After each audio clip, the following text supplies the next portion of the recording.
आप देख रहे हैं इंडिया टाउन न्यूज, भारत की बात। आज की ये खबर छत्तीसगढ़ के उन लाखों युवाओं के लिए है जो हर साल अपने सपनों को पूरा करने के लिए कोटा, दिल्ली, प्रयागराज, भोपाल और हैदराबाद का रुख करते हैं। ये खबर है उन माता पिता के लिए जो अपने बच्चों की पढ़ाई के लिए घर, जमीन और जमा पूंजी तक दांव पर लगा देते हैं। नमस्कार, आप देख रहे हैं इंडिया टाउन न्यूज और मैं हूं आपके साथ सुरभि शुक्ला।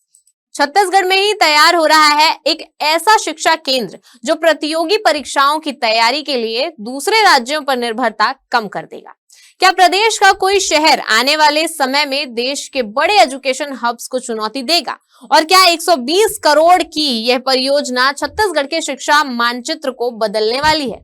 मुख्यमंत्री विष्णुदेव साय ने बिलासपुर में बन रहे नालंदा परिसर और एक एजुकेशन हब का निरीक्षण किया, लेकिन इसके मायने सिर्फ बिलासपुर तक सीमित नहीं है, बल्कि यह परियोजना पूरे छत्तीसगढ़ के भविष्य से जुड़ी हुई है।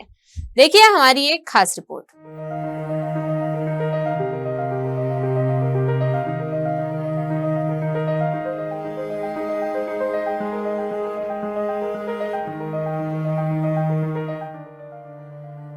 छत्तीसगढ़ एक ऐसा प्रदेश जहां हर साल लाखों युवा सरकारी नौकरी, मेडिकल और इंजीनियरिंग प्रवेश परीक्षाओं का सपना लेकर तैयारी शुरू करते हैं, लेकिन सपना बड़ा होता है और सुविधाएं अक्सर छोटी पड़ जाती हैं। बेहतर लाइब्रेरी, अच्छे हॉस्टल, गुणवत्तापूर्ण अध्ययन माहौल और डिजिटल संसाधनों की तलाश में प्रदेश के हजारों छात्र दूसरे राज्यों का रुख करते हैं, लेकिन अब तस्वीर बदलने की तैयारी है। बिलासपुर में बन रहा नालंदा परिसर एवं एजुकेशन हब इसी बदलाव की कहानी लिख रहा है।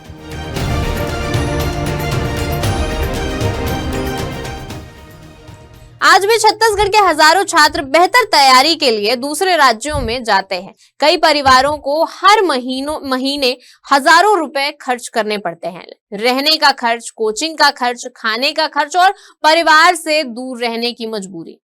लेकिन अब सरकार का दावा है कि आने वाले समय में इन चुनौतियों को काफी हद तक कम किया जा सकता है। 13 एकड़ भूमि, 120 करोड़ रुपए का निवेश, 24 घंटे संचालित हाईटेक डिजिटल लाइब्रेरी, 600 छात्रों की आवासीय सुविधा, smart classroom, group study centre और आधुनिक डिजिटल इंफ्रास्ट्रक्चर, यानी प्रतियोगी परीक्षाओं की तैयारी के लिए लगभग हर सुविधा एक ही परिसर में। इस परियोजना का सबसे बड़ा आकर्षण होगी नालंदा डिजिटल पब्लिक लाइब्रेरी, जहां छात्र दिन हो या रात कभी भी अध्ययन कर सकेंगे। डिजिटल बुक्स, ई लर्निंग संसाधन, ऑनलाइन कंटेंट और हाई स्पीड इंटरनेट, यानी पढ़ाई की दुनिया अब पूरी तरह डिजिटल। छात्रों के लिए अलग अलग 300 सीटर छात्रावास बनाए जा रहे हैं ताकि दूर दराज जिलों से आने वाले युवाओं को सुरक्षित और सुविधाजनक आवास मिल सके। कोरिया से लेकर सुकमा तक, बलरामपुर से लेकर बीजापुर तक हर जिले का छात्र यहां आकर अपने सपनों को नई उड़ान दे सकेगा।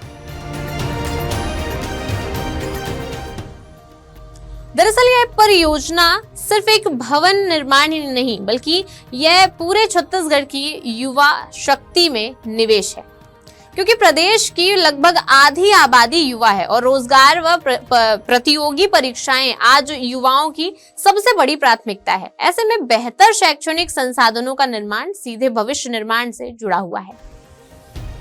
इस परियोजना की एक और खास बात है इसका आर्थिक मॉडल। परिसर में PPP मॉडल पर विकसित किया जा रहा है। यहाँ 48 व्यावसायिक रेंटल हॉल बनाए जा रहे हैं। इनसे होने वाली आय नगर निगम को मिलेगी, जिससे यह पूरा कैंपस लंबे समय तक आत्मनिर्भर बना रहेगा। शिक्षा विशेषज्ञों का मानना है कि यदि इस तरह के शैक्षणिक केंद्र सफल होते हैं तो प्रदेश से शिक्षा के लिए होने वाला पलायन कम हो सकता है, युवाओं को स्थानीय स्तर पर बेहतर अवसर मिल सकते हैं और सबसे महत्वपूर्ण, गरीब और मध्य वर्गीय परिवारों पर आर्थिक बोझ भी कम हो सकता है।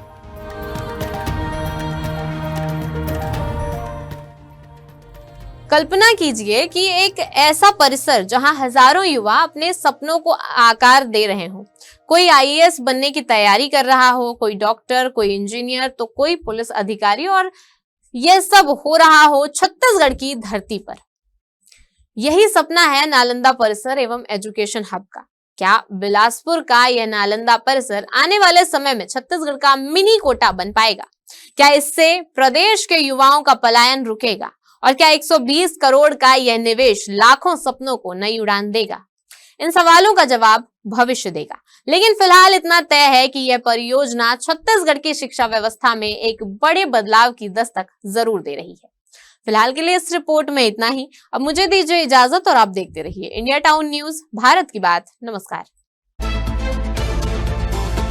आप देख रहे हैं इंडिया टाउन न्यूज, भारत की बात।